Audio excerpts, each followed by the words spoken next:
যে ব্যক্তি আল্লাহর পথে চলতে চায়, আল্লাহর দ্বীনের পথে চলতে চায়, তার জন্য তওবা হচ্ছে প্রথম ধাপ। আপনি পুরোটা জীবন অন্যায় করেছেন, জুলুম করেছেন, সুদ খেয়েছেন, ঘুষ খেয়েছেন, জিনা করেছেন, দুর্নীতি করেছেন। আপনি যখন জীবন পরিবর্তন করতে চান, the first step is you have to be repent to your Lord whatever you have committed in your past. আগে যা করেছেন এই সব কিছুর জন্য অনুতপ্ত হবেন এক সত্তার কাছে, তিনি কে? So তওবা is the first step if you want to change your life. প্রিয় ভাইরা, আজকে আমরা তওবাকে কিছুটা ইন ডিটেইলস হাইলাইট করব। তবে প্রত্যেকটা কথা হৃদয় থেকে অনুধাবন করে শুনতে হবে, প্রত্যেকটা কথা হৃদয়ের কান দিয়ে শুনতে হবে, অনুধাবন করতে হবে, ফিল করতে হবে। যখন আপনার মাঝে রিয়েলাইজেশন কাজ করবে আপনার গুনাহ নিয়ে, আপনার অন্যায় নিয়ে, পাপ নিয়ে, তখনই আপনার তওবাটা আল্লাহ তাআলার কাছে কবুল হতে পারে। মাথায় রাখবেন, যার তওবা করার সুযোগ হয়েছে, যাকে আল্লাহ তাআলা তওবা করার তৌফিক দিয়েছে, এই তৌফিক দেওয়াই হচ্ছে প্রমাণ যে আল্লাহ তার তওবা কবুল করবে, বিধায় তাকে তৌফিক দিয়েছে। সুবহানাল্লাহ পড়বেন না আপনারা সবাই? আমি ছোট্ট একটা কোটেশন পড়লাম কালকে, ওখানে ছোট্ট করে লেখা ছিল, জাস্ট ছোট্ট একটা মেসেজ শেয়ার করছি। হাসান বসরি নাম আপনারা সবাই শুনছেন না যুবক ভাইরা? আপনারা সবাই, हसन बसरी से किसी ने पूछा कि अगर कोई बंदा गुनाह करे तो उसका तौबा कबूल हो सकता है? तो उसने जवाब दिया कि तौबा उस वक्त तक इंसान नहीं कर सकता जब तक अल्लाह उसको तौफीक अता ना फरमाए, और जब किसी को तौबा करने की तौफीक दी जाती है तो इस बात में कोई शक नहीं है कि उसकी तौबा कबूल हो जाएगी। सुबहानाल्लाह पढ़বেন না আপনারা? ওনাকে বলা হলো, আচ্ছা বলেন তো, কোন গুনাহগার বান্দার তওবা কি আল্লাহর কাছে কবুল হতে পারে? এটা কি সম্ভব কবুল হওয়া? উনি বললেন, একজন বান্দা ততক্ষণ পর্যন্ত তওবা করতে পারে না যতক্ষণ পর্যন্ত তার তওবার তৌফিক আল্লাহ তাকে না দেয়। আর যখনই তওবার তৌফিক হয়ে যায়, আল্লাহ আপনাকে সুযোগ দিয়েছে ইস্তেগফার করার, আপনাকে আল্লাহ সুযোগ দিয়েছে তওবা করার, এর মানেই হচ্ছে আল্লাহ আপনার তওবা কবুল করবে, বিধায় আপনাকে সুযোগ দিয়েছে। সুবহানাল্লাহ পড়বেন না আপনারা? আল্লাহু আকবার, কি সুন্দর কথা, কি সুন্দর জবাব তার। এজন্য তওবাকে আমরা ইন ডিটেইলস জানবো আজকে, সকলে বলেন ইনশাআল্লাহ। প্রিয় যুবক ভাইরা, আমার প্রিয় মা এবং বোনরা যারা আমাকে শুনবেন আগামীতে, একটা কথা মাথায় রাখবেন, আল্লাহ তাআলা মানুষকে সৃষ্টি করেছেন এমন ভাবে, মানুষের মাঝে যেমন রয়েছে আকল কিংবা বিবেকের প্রহরা, ঠিক তেমনি ভাবে এক্স্যাক্টলি মানুষের মাঝে রয়েছে নফস কিংবা শয়তানের কুমন্ত্রণা। মানুষ তার জীবনে এন্টায়ার লাইফে যত ভালো কাজ করে, যত সুন্দর কাজ করে, মানুষের উপকার করে, ভালো কাজ করে, সেটা আকল খাটিয়ে করে, বিবেকের জন্য করে। ঠিক তেমনি ভাবে মানুষ তার নফসের পাল্লায় পড়ে, শয়তানের কুমন্ত্রণায় পড়ে গুনাহ করে, পাপ করে।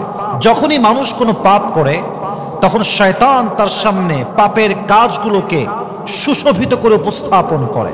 ফলে পাপগ্রস্ত ব্যক্তি পাপ করতে করতে পাপে সে নেশাগ্রস্ত ব্যক্তির মতো হয়ে যায়। কিন্তু যখন সে after having done those things, এই কাজগুলো করার পরে, when he realized that he has committed something wrong, যে আমি ভুল করে ফেলেছি, and now it is the right time to go back to my Lord, it is the right time to be repent to my Lord, এটা আমার সঠিক সময় রবের কাছে ফিরে যাওয়ার, আমাকে তওবা করতে হবে। আল্লাহ তাআলা বলছেন, বান্দার সমস্ত কাজের মাঝে বান্দা যখন অন্যায় থেকে আমার কাছে ফিরে এসে তওবা করে, আমি তার এই কাজটাকে সবচাইতে বেশি ভালোবাসি। সুবহানাল্লাহ পড়েন। এজন্য কোরআনে আল্লাহ তাআলা বলেছেন, ইন্নাল্লাহা ইউহিব্বুত তাওয়াবিনা ওয়া ইউহিব্বুল মুতাতাহহিরিন।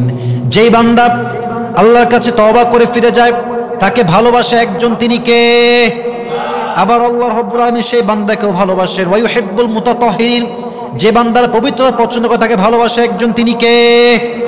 তাহলে বোঝা গেল যে বান্দা তওবা করে তাকে আল্লাহ তাআলা নিজেই ভালোবাসে। সুবহানাল্লাহ পড়েন সবাই আপনারা।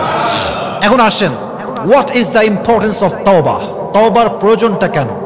তওবার গুরুত্ব কত বেশি? যুবক ভাইরা চোখে চোখ রাখেন, কথাগুলোকে ভালো করে বুঝে শুনে ফিল করা ট্রাই করেন। আমাদের ভেতরে একটা নফস আছে, প্রবৃত্তি। এই নফস কিংবা প্রবৃত্তির অনুসরণ করে মানুষ অন্যায়ের কাজ করে। বুঝবেন কথাগুলো। অন্যায়ের কাজ যখন মানুষ করতে থাকে, তখন সে এমন একজন ব্যক্তি হয় যেমন নেশাগ্রস্ত ব্যক্তি। দেখবেন যারা গাঁজায় আসক্ত, মদে আসক্ত, বিড়িতে আসক্ত, নেশা করতে করতে মানুষ এমন একটা লেভেলে আসে, এমন একটা স্টেজে আসে, যখন সে গাঁজা না সেবন করলে আর ঘুমাইতে পারে না। ঠিক তেমনি ভাবে যখন বান্দা গুনাহ করতেই থাকে, তখন সেই ব্যক্তি নেশাগ্রস্ত হয়ে যায়, পাপাসক্ত হয়ে যায়। আর পাপ কাজ করতে করতে হৃদয়ে স্পট এত বেশি পড়ে, পুরো হৃদয়টা কালো দাগ দিয়ে ভরে যায়। ফলে অন্যায়কে আর অন্যায় মনে হয় না, সুদকে সুদ মনে হয় না, ঘুষকে ঘুষ মনে হয় না, হারামকে হারাম মনে হয় না, জেনাকে জেনা মনে হয় না। সব কাজ মানুষ তখন দেদারসে করতে থাকে। অতএব এই মুহূর্তে বান্দা যদি তওবা না করে, তাহলে সে কনফার্ম জাহান্নামী হয়ে যাবে। ঠিক কিনা বলেন? এই জন্য তওবা অত্যন্ত জরুরি। অতএব ভুল হতে পারে, অন্যায় হতে পারে, গুনাহ হতে পারে, বাট আমরা স্থির না থেকে তওবা করব এক সত্তার কাছে। আওয়াজ দিয়ে বলেন তো তিনি কে? তওবা কবুলের শর্ত কি যুবক ভাইয়েরা জানতে হবে আপনাদের সবাইকে। যে কোনো মেয়ে অনেক অন্যায় করেছে, রিলেশনশিপ ছিল আগে, ফিরে আসছে, হারামে ছিল, ফিরে আসছে, বেপর্দা ছিল, পর্দাশীল হয়েছে। একজন যুবক যে আগে অ্যাডিক্টেড ছিল, ফিরে আসছে। একজন যুবক আগে যে দাড়ি শেভ করতো, he came back to his lord, ফিরে আসছে। একজন যুবক যে আগে পর্নোগ্রাফি দেখতো, ফিরে আসছে। তার তওবা সে করবে কেমন করে জানার দরকার যুবক ভাইরা, আছে না নাই? নাম্বার 1 কন্ডিশন, যে তওবা আপনি করতে চান, প্রথম আপনার শর্ত হচ্ছে you have to be repent whatever you have committed in your past. যা করেছেন আগের জীবনে, প্রথমে আপনার কাছে এটা মাথায় রাখতে হবে যে আমি রবের কাছে অনুতপ্ত হচ্ছি, আল্লাহর কাছে আমি তওবা করছি। রাজি আছেন তো ইনশাআল্লাহ? Number 2, you have to hate that sin from your heart. যে অন্যায় আপনি করে এসেছেন, এটাকে মনে প্রাণে ঘৃণা করবেন। Number 3, you have to promise to your Lord that you will never ever repeat this sin again in your entire life. আপনি আপনার জীবনে যে গুনাহটা অতীতে করে আসছেন, আগামীতে আর কখনো এই গুনাহটা করবেন না। রাজি আছেন তো ইনশাআল্লাহ? এই শর্তগুলো যে মানবে, তার প্রত্যেকটা তওবার স্টেপকে কবুল করে নেবে একজন। আওয়াজ দিয়ে বলেন তো তিনি কে? তবে তওবার ব্যাপারটা হচ্ছে দুই ভাবে হিসাব করবেন। এক হচ্ছে বান্দার হক, এক হচ্ছে আল্লাহর হক। আল্লাহর হক, নামাজ পড়েন নাই, রোজা রাখেন নাই, হজ করেন নাই, যাকাত আদায় করেন নাই, তওবা করলে আল্লাহ কবুল করতে পারে। বাট যদি আপনি বান্দার সঙ্গে গুনাহ করেন, অন্যায় করেন, জুলুম করেন, প্রথম শর্ত বান্দার কাছে ক্ষমা চাইতে হবে। কথা কি বোঝা যায় যুবক ভাইরা?